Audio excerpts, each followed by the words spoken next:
सरोज को एक बेटा और 5 बेटियां थीं, लेकिन अभी भी उसकी सास दमयंती का मन नहीं भरा। वह बोली, अरे बहू, एक बेटे का क्या देखा है? कम से कम 2 लड़के तो होने चाहिए। 2 बेटों में से अगर एक को कुछ हो गया तो कम से कम एक नाम चलने वाला तो रहेगा। और अगर एक को ही कुछ हो गया तो कोई चिता को आग देने वाला भी नहीं बचेगा। अम्मा जी, ऐसे तो मत बोलो। ठीक है, अब की बार और देख लेते हैं। और इसी तरह अब की बार करते करते सरोज को 2 बेटियां हो गईं और अम्मा जी स्वर्ग सिधार गईं। अब उसके 7 बेटियां और 1 बेटा था। रंजन सबसे बड़ा था, बाकी सारी बहनें छोटी थीं। रंजन की पढ़ लिख कर नौकरी लग गई। रिश्ते की बात चली तो बहुत सारे लड़की वाले रंजन को देखने आए, लेकिन घर में इतनी सारी लड़कियां देखकर सब मना कर गए। आखिर में रंजन के लिए पायल का रिश्ता आया। सारी लड़कियों, मेरी बात ध्यान से सुनो। आज तुम्हारे भैया को देखने आ रहे हैं। तुम सब अंदर जाकर छिप जाना।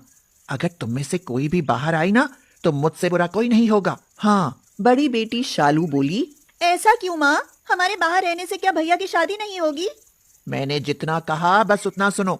जाओ अंदर। शालू, अनिका, तुम दोनों बड़ी हो।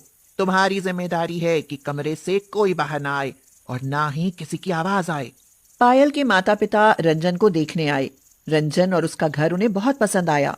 पायल के पिताजी ने दिवाकर से पूछा, रंजन क्या आपका इकलौता बेटा है? हाँ जी, है रंजन वैसे तो मेरा इकलौता बेटा ही है। वैसे तो मतलब? इनका कहने का मतलब बेटा एक ही है और बेटी है।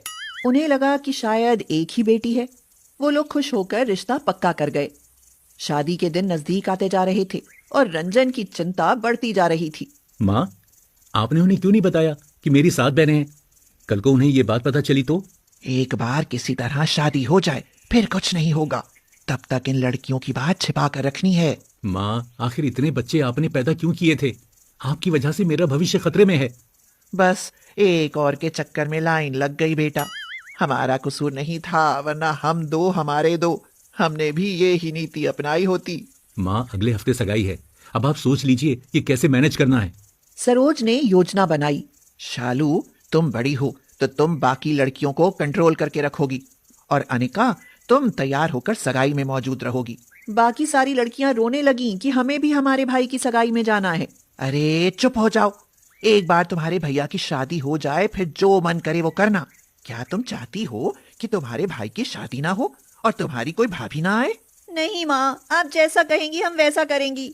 रंजन की सगाई हो गई और फिर वह दिन भी आया कि पायल घर में बहू बनकर आ गई। लेकिन लड़कियां, वो बेचारी अभी भी कमरे में बंद